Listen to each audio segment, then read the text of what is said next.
Peter, just before we came on air, we were talking about how South Korea's government has been under pressure given that they haven't secured enough vaccine supplies despite really contending with the pandemic very well in the beginning. And now it seems that other issues also coming to the fore when it comes to dissatisfaction with politicians.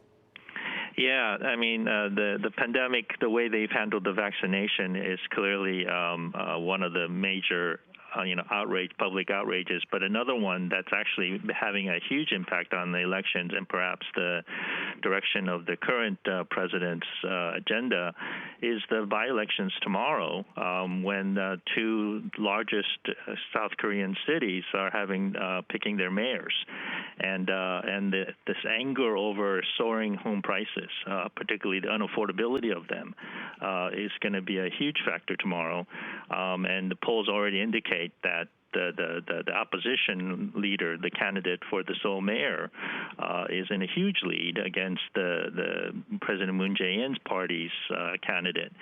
And with the vaccine, and as well as this anger over inaffordability of housing, has really driven President Moon's popularity down to the lowest level on record. I think it was last week. It was at 32%, which is the lowest ever for the president. Yeah, when you take a look at household loans and the amount of household debt, the numbers are pretty eye-watering for South Korea. The government, to be fair, have taken measures to try and clamp down on speculation. They have, but it has had very little effect. I mean, the numbers are clearly. I mean, that's the home prices have doubled in the last 5 years, from about $500 million to about a million.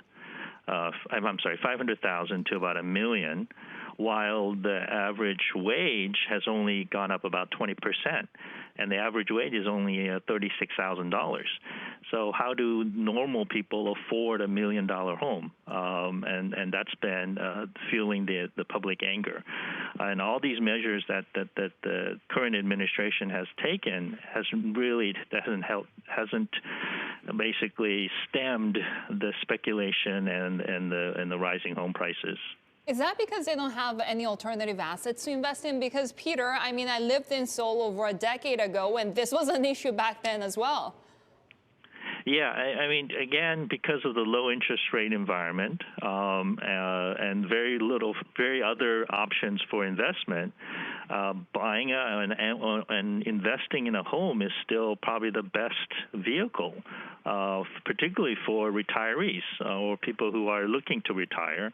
That's their retirement nest egg, and so I think that is part of the reason why the home prices are escalating.